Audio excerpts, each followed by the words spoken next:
علیک یا خیر خلق اللہ الصلاۃ والسلام علیک یا رحمۃ للعالمین الحمد للہ نحمدہ و نصلی علی رسولہ الکریم اما بعد اعوذ باللہ من الشیطان الرجیم بسم اللہ الرحمن الرحیم وَلَقَدْ نَصَرَكُمُ اللَّهُ بِبَدْرٍ وَأَنْتُمْ أَذِلَّةٌ فَاتَّقُوا اللَّهَ لَعَلَّكُمْ تَشْكُرُونَ صدق اللہ العظیم۔ ترجمہ شریف۔ اور اللہ نے بدر میں تمہاری مدد فرمائی حالانکہ تم اس وقت بالکل بے سر و سامان تھے، پس اللہ سے ڈرا کرو تاکہ تم شکر گزار بن جاؤ۔ آیت کریمہ سورہ آل عمران پارہ نمبر 3 آیت نمبر 123۔ یہ الحمدللہ یوم بدر کے یوم میں ہم شامل ہوئے، اور خوش نصیبی ہماری کہ اللہ تعالیٰ نے ہمیں آج درس کا موقع دیا کہ یہ دن ہم سے نکلا نہیں۔ کس قدر قیمتی یہ پہلا مارکہ اسلام کا، بدر کا، جس کی فضائل پوری رات بیان کریں تو ختم نہ ہوں، اور قرآن مجید نے بیان کیے ہوں تو پھر آپ کو پتہ ہے کیا معاملات ہیں۔ یہ ایسی غزوہ ہے پہلی کہ اس وقت جتنے مسلمان تھے کسی ایک کی تمنا ایسی نہیں تھی کہ وہ اس غزوہ میں شریک نہ ہو، چاہے انتہائی مجبوری ہو، چاہے انتہائی برے معاملات ہوں۔ یہ غزوہ وہ تھی کہ اس غزوہ میں اللہ رب العالمین جل شانہ نے خصوصی مدد فرمائی۔ اللہ خصوصی مدد ڈائریکٹ تو نہیں فرماتا، بندے کی روح بھی نکلتی ہے تو ڈائریکٹ نہیں نکلتی، فرشتوں کے ذریعے، تو یہ مدد بھی فرشتوں کے ذریعے آئی۔ اللہ اکبر۔ حالانکہ فرشتوں نے سوال کیا کہ یا رب العالمین ہم جا رہے ہیں مدد کو تیرے محبوب کی، تو اللہ رب العالمین نے فرمایا تم نہیں جا رہے ہو، میں بھی تمہارے ساتھ ہوں۔ اللہ اکبر۔ تم یہ نہیں جانتے کہ یہ کون سا مارکہ ہے، یہ وہ خالص مارکہ ہے میرے محبوب علیہ السلام اور ان کے پیارے عشاق کا، جس میں ہر ایک کا جذبہ اللہ اور رسول کے لیے، اور جذبہ آپ دیکھیں تو میں روایتیں بیان کروں تو یہ پورا باب بخاری مسلم جتنی حدیثیں میں کتابیں بتاتا ہوں ان سے بھی زیادہ مار کے پورے روایت میں ایک ایک بندے کے الگ الگ، کسی کی آنکھ نکلی تو بدر میں پریشان ہو گیا، وہ نبی حضرت قتادہ رضی اللہ تعالیٰ بھاگتے گئے، کسی نے پوچھا کہاں جا رہے ہو، طبیب کے پاس لے جاؤں، زخم ہے، آنکھ نکل گئی، تیر لگایا، ہاتھ میں ڈھیلا آ گیا ہے، یعنی نکلی نہیں ہے لیکن وہ ڈھیلا جو آ جاتا وہ، اور کہاں بھاگ رہے ہو، بولا میرا طبیب تو طبیب مدینے والا طبیب ہے، اور وہاں پہنچتے ہیں یا رسول اللہ میری آنکھ نکل گئی، بولا فکر نہ کر، آپ نے لعب ذہن لگایا اور چپکا دی۔ اور صحابی فرماتے ہیں میں عمر فاروق کے زمانے تک زندہ رہا، حیات رہا، لیکن ایک آنکھ میری اتنی نہیں تیز تھی جتنی نبی علیہ السلام نے لگائی تھی، وہاں اتنی روشن رہی بڑی عمر تک۔ اسی غزوہ میں تمہید دے رہا ہوں تھوڑی، اس کے بعد انشاءاللہ اس کی تفصیلات کریں گے۔ اسی غزوہ میں ایک شخص کی تلوار ٹوٹ گئی، تلواریں بھی بہت کم تھی صحابی کی، اور وہ روتا ہوا آ رہا تھا یا رسول اللہ اب تو میں نہیں لڑ سکتا، بولا کیوں نہیں لڑ سکتا، آپ نے ٹہنی کاٹی درخت کی، میرے نبی علیہ ہاتھ لگایا اور کہا لے یہ تیری تلوار سے زیادہ کام کرے گی۔ تلوار کا نام بھی ہے حدیثوں میں، اور وہ تلوار کیسی تھی صحابی کی، وہ لڑکے تو انہوں نے تلوار ہی بنا لی نا، لیکن ایک دفعہ عمر فاروق یا عثمان غنی کے زمانے میں کئی غزوہ ہوا یا جنگ ہوئی تو وہ جب نکلے تو کہا اب تو تلواریں آ گئی ہیں، بولے نہیں اس سے زیادہ کوئی تلوار تیز نہیں ہے۔ اللہ اکبر۔ میرے دوستوں یہ عقیدہ، یہ ایمان، یہ جذبہ تھا میرے دوستوں، یہ ہے بدر کا۔ میں نے مختصر سا آپ کے جائزہ ہلکا سا دیا، ورنہ کیا فضیلت ہے۔ سرکار فرماتے ہیں کہ 313 صحابی ایسے ہیں کہ کوئی ان کا نام لے کر دعا مانگے اللہ وہ دعا قبول کرتا ہے۔ ان کے نام لے کے آپ یقین کریں گے، ہم نے ایک مسجد بنائی تھی پاکستان میں، مجھے یہ اس زمانے میں بیان کر رہا تھا، رمضان کا مہینہ تھا، اس حساب سے کر رہا ہوں، تو وہ مسجد تعمیر ہو نہیں پا رہی تھی، لوگ پتہ آپ کو بڑی مشکل سے، اب ظاہر ہے 10-25 لاکھ کی مسجد بنانا کوئی آسان تو نہیں نا، یہاں مشکل ہے، ڈالر میں کھیلتے ہیں لیکن نہیں بن سکتی، بڑا مشکل، پھر بیچارے ہیلے کرتے ہیں ادھر سے ادھر، وہ آپ ہم کو معلوم نہیں ہوتا، ہم تو خیر جانتے ہیں اتنا آسان نہیں ہے کوئی مسجد کو 10-15 لاکھ میں تعمیر کرنا۔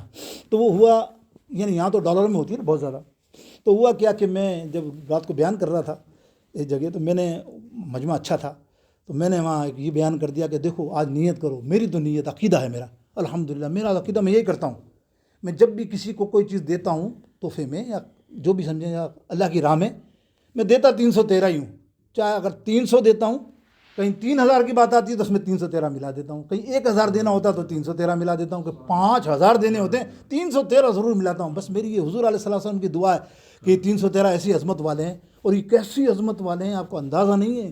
سرکار نے فرمایا میرے رب العالمین نے ان کو بخشش کا جنت کا پروانہ دے دیا. ان میں سے کئی صحابیوں نے غلطی بھی کی، بظاہر دنیاوی حساب سے بڑی غلطی ہوئی. راز افشا کر دیا ایک صحابی نے نبی علیہ السلام کا مکہ میں حملہ کرنا تھا. مکہ میں حملہ کرنا تھا نا، وہ مکہ میں جو فتح مکہ کا موقع تھا، راز رکھنا، کسی کو نہیں بتانا، ہم چپ چاپ جائیں گے عمرے کی حالت میں. اور وہ لیکن ایک صحابی جو 313 میں سے تھے، انہوں نے چپ چاپ ایک عورت کو بلایا. وہ بولے میرے وہاں رشتے دار ہیں یار، یہ حملہ کریں گے تو وہ بھی سب پناہ پترو ہو جائیں گے، تو ان کو بولنا تم سائڈ پہ ہو جانا، مطلب وہاں سے نکل جانا. اور نبی علیہ السلام نے جسے اس نے بتایا ایسے ہی جبریل علیہ السلام آ گئے، یا رسول اللہ آپ کا راز جا رہا ہے، وہ عورت لے جا رہی ہے. مولا علی کو بھیجا اور عمر فاروق کو بھیجا، جاؤ نا پکڑو. اس عورت کو پکڑا تو وہ عورت نے بولا میرے پاس کہاں ہے. اس نے ایسی جگہ چھپایا تھا جہاں مشکل تھا مردوں کو نکالنا. تو نبی حضرت مولا علی نے بولا ہے تو تیرے پاس ہی، اس لیے کہ تو جھوٹی ہو سکتی ہے، میرا نبی جھوٹا نہیں ہو سکتا. خدا گواہ یہ الفاظ ہیں مولا علی کے. نکالتی ہے تو نکال، ورنہ تیرے 3 ٹکڑے کر کے نبی کی بارگاہ میں پیش کروں گا، پھر وہ جانے اور تو جانے. یہ سنا تو ڈر گئی علی کا. تو پھر مولا علی کے جب بات آئے نا تو اس نے اپنے جہاں سے نکالنا تھا وہ خط نکالا اور پیشوا یہ آیا بعد میں. صحابہ نے تلوار نکال لی، تو بھی تو غدار ہے نا. سب نبی علیہ السلام یہ غدار نہیں ہے، یہ غدار نہیں، یہ 313 والا ہے، یہ جہنم میں جا ہی نہیں سکتا. اسی لیے کہ یہ 313 والا بدری ہے جس کو اللہ نے قرآن پاک میں بشارت دے دی کہ یہ جنتی ہے. اب بتا دو. تب اس نے ہاتھ جوڑے گا، یا رسول اللہ خدا گواہ ہے میرا کوئی مسلمانوں کے بارے میں یہ نہیں تھا، یہ میں نے اپنے رشتہ داروں کو بھیجا کہ وہاں سے چلا جا، یہ لوگ ہم لوگ آ رہے ہیں تو ہم پھر تجھے نہیں چھوڑیں گے. تو یہ ہے بدر میرے دوستو اس معاملے میں. اب دیکھیے مختصر 2-3-10-12 منٹ آپ دیکھیں کہ بدر ہے کیا. بدر مدینہ منورہ میں 80 میل دور کے فاصلے پر ایک گاؤں ہے. الحمدللہ جب بھی میں رمضان میں گیا ہوں، کئی دفعہ گیا ہوں، بڑا ہی نہیں ہے، اللہ کا کرم ہے. ابھی 3 سال سے نہیں جا رہے مجبوری میں، لیکن یہ بدر کے دن ہم وہیں ہوتے ہیں. تو آپ کو بتا نہیں سکتا، جو جاتا ہے وہ جائے تو ضرور 17 تاریخ کو وہاں جائے. کیا روحانیت ہوتی ہے وہ روزہ کھولنے میں، اور روزہ سے پہلے عصر میں کتنی گرمی ہوتی ہے، لیکن گرمی کا احساس نہیں. اس قبرستان کے اوپر جا کے آپ دیکھیں اس میدان میں، کمال ہے واقعی. تو آپ کو بتا دے رہے کیسی روحانیت ہے. 80 میل دور پر ایک گاؤں ہے جہاں دور جاہلیت میں میلہ لگتا تھا. یہاں پر ایک کنواں تھا، اس کنویں کا مالک کا نام بدر تھا، جس کی وجہ سے وہ بدر کا مقام بن گیا. اور اسلام کا پہلا مارکہ حق و باطل اور اسلام کی سب سے پہلی جنگ سن ہجری، پہلی ہجری بھی کہتے ہیں، 2 ہجری کے درمیان میں ہوئی تقریباً. تو یہ سمجھ لیجیے کہ یہ 2ری ہجری کے اندر کے قریب اور پہلی ہجری کے آخر کے اندر یہ مقام پر ہوئی. اس کو غزوہ بدر کہتے ہیں. لشکر کیا تھا دیکھیں آپ، لشکر کی تعداد کیوں انوکھی بات کر رہے ہیں ہم اس غزوہ کی. 12 ماہ رمضان کو لشکر اسلام مدینے سے روانہ ہوا. بڑی لمبی اس کی طویل ہے معاملات. بیرتور تھا کیا ان کے پاس، دشمنوں کے پاس تھا، سنیں، جو سامنے مدینے کی طرف آ رہے تھے مکے سے، ان کے پاس 1000 کا مسلح افراد کا لشکر مسلمانوں کو ختم کرنے کے ارادے سے. ان کے پاس 700 اونٹ، 300 گھوڑے، اور اب دیکھیے اور کئی سب کے بعد تلواریں اور دیگر معاملات، ایکسٹرا بھی بہت کچھ سامان کھانے پینے کا. اب مسلمانوں کا معاملہ کیا تھا، مسلمانوں کے پاس 70 اور 80 کے قریب اونٹ، 313 میں سے 70 کے قریب یا 80 کے قریب اونٹ.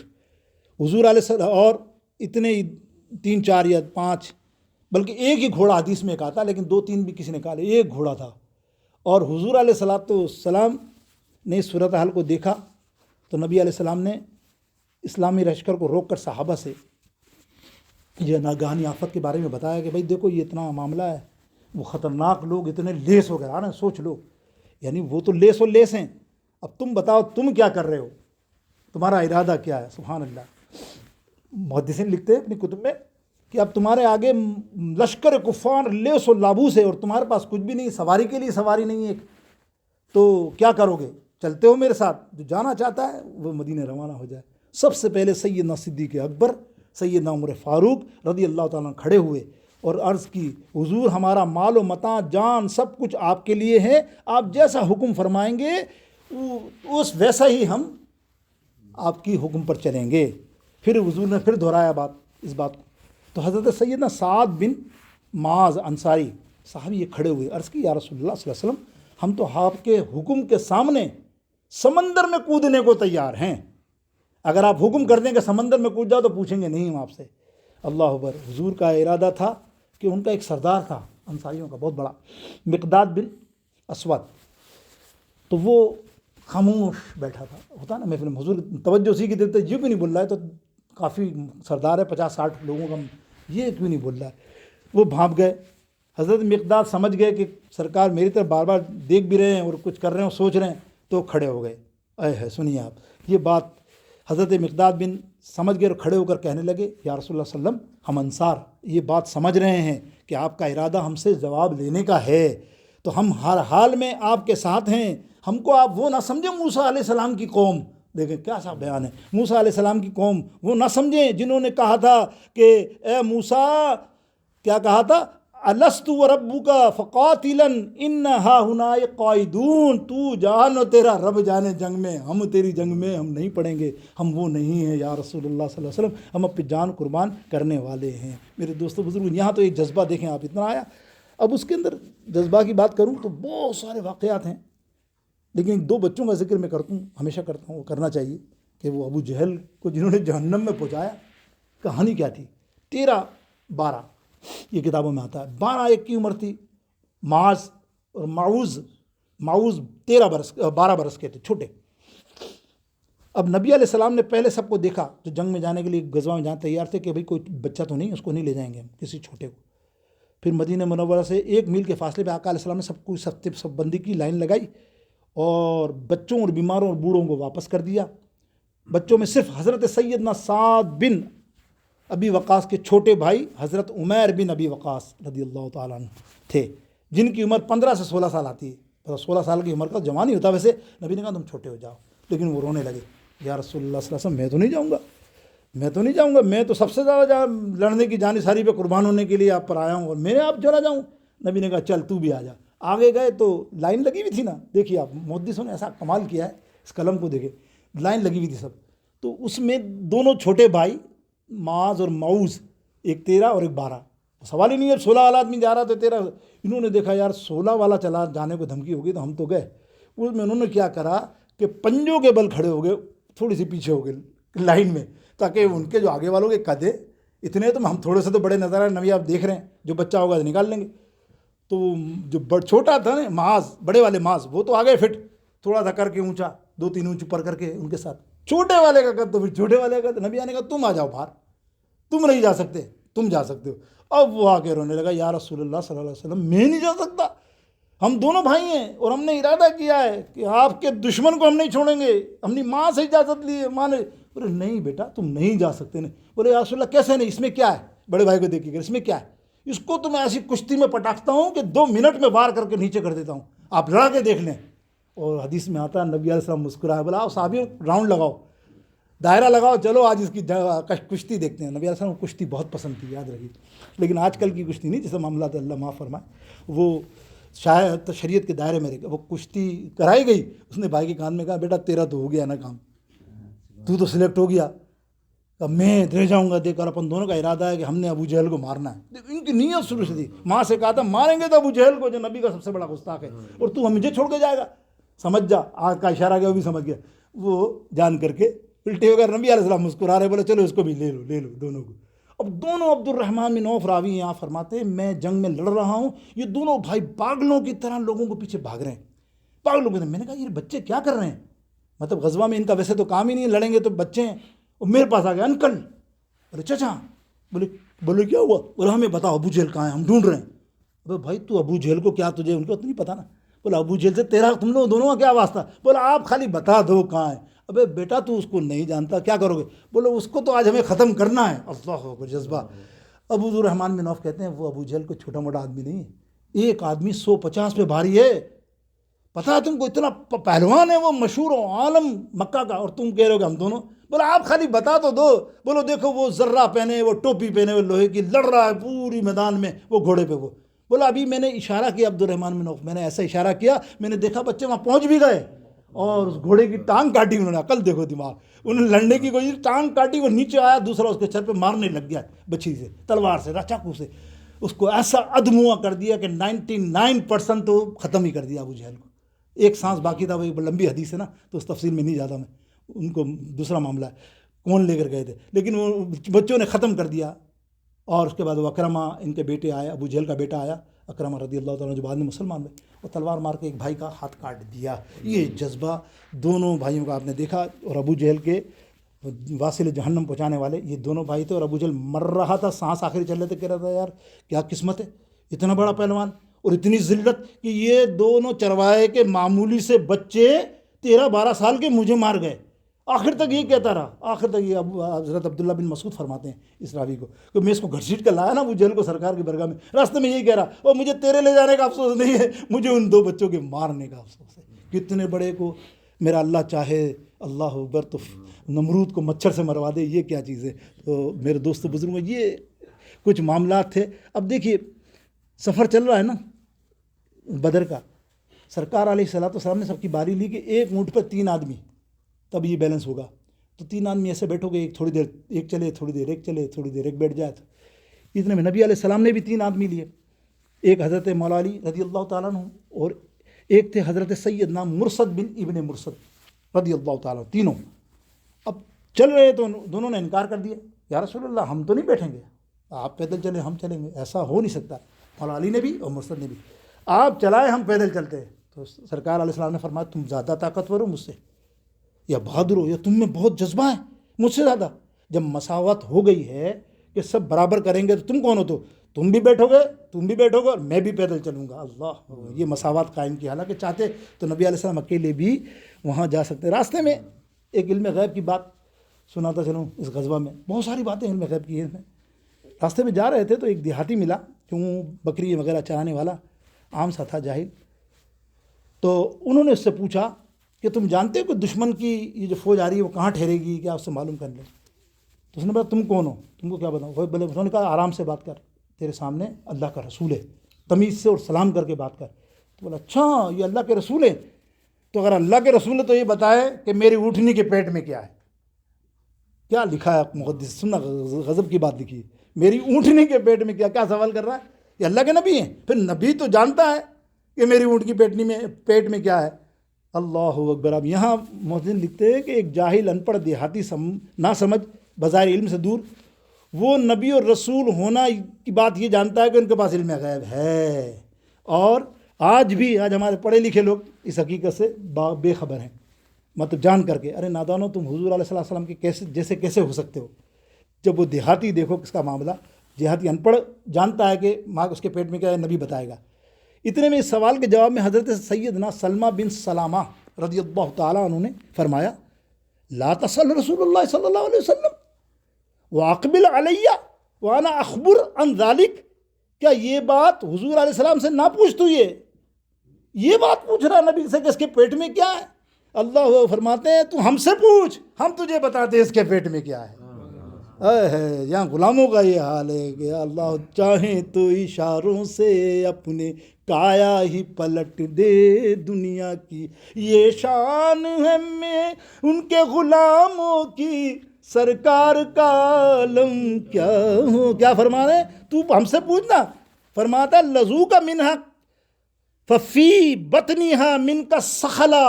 اللہ اکبر. سنو کیا بتایا حضرت سلمان نے. فرماتے تو بدماش ہے, تو کمینہ ہے, اس کے پیٹ میں 13 بچہ ہے. اللہ اکبر. حدیث میں دیکھا آپ نے, 13 بچہ. وہ گردن جھکا گیا, وہ دیہاتی مان گیا. بتاؤ تو یہ صحابہ کا کمال تھا.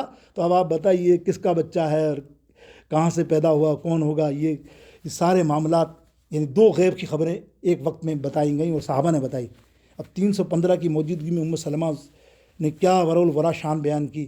اللہ اکبر. حضور صلی اللہ تعالیٰ علیہ وسلم نہ نبی علیہ السلام نے اس وقت ٹوکا کہ تو کیسے بتا سکتا ہے ایسا ہوتا علم غیب. میرے دوستوں بزرگوں, اس بات سے ثابت ہوا کہ جو ربی علیہ السلام کو عطا ہوا اور اللہ کی عطا سے, نبی علیہ السلام کی عطا سے, ان کے غلام بھی اس بات کو جانتے ہیں. بہرطور یہ میرے دوستوں بزرگوں, میدان بدر کا واقعہ آپ کے سامنے پورا معلوم ہے آپ کو.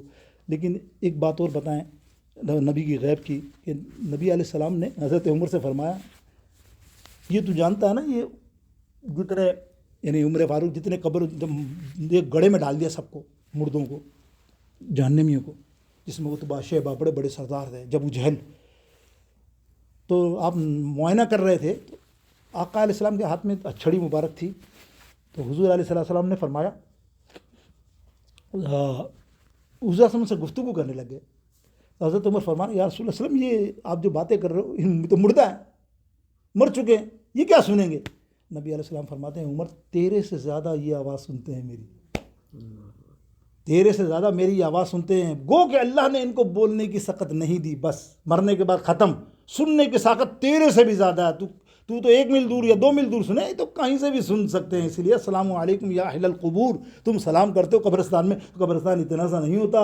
سارے قبرستان کے مردوں پر واجب ہو جاتا ہے کہ اس کے سلام کا جواب دو یہ تو کوئی مسلک کوئی مذہب کوئی ایسا اس کا انکار کر ہی نہیں سکتا نا سارے بڑے دیوبندی جا کے سلام کرتے پوچھ بھائی کیوں سلام کر رہا ہے مردے ہیں اگر مر گئے قبر میں تو کائے کا جواب دیں گے جواب دینا تو واجب ہے اللہ کے رسول کا حکم ہے کل پکڑے جائیں گے اپنا اندازہ کیا ہے اس حقیقت سے تو یہ میرے نبی علیہ السلام نے انہیں فرمایا یہ بہت زیادہ سنتے ہیں سمجھتے ہیں واہ واہ اور بدر کے مقام پہ آپ نے نشانات کا بھی سنا ایک حدیث پاک کہ کیا معاملہ ہوگا لشکر اسلام میں ایک وعدہ آخری بات اللہ کے نبی علیہ السلام نے وعدے پر کتنا زور دیا دیکھیں آپ کسی بات پر وعدہ کر لو نا اس کی پکڑ بہت بڑی فرمائی ہے اتنی وعیدیں بیان فرمائی ہے وعدہ کرو نا اس وعدے پہ پورا اترو اب اس غزوہ بدر میں 2 آدمی ایسے تھے جو بہت بڑے اچھے صحابی ہیں اور وہ مکے سے آ رہے تھے تو پکڑ لیا ابو جہل والوں راستے میں جنگ کے لیے غزوہ میں آ رہے تم کہاں جا رہے ہو اس کا مقصد انہوں نے کہا یہ جا رہے ہیں مدینے اور ہمارے خلاف لڑیں گے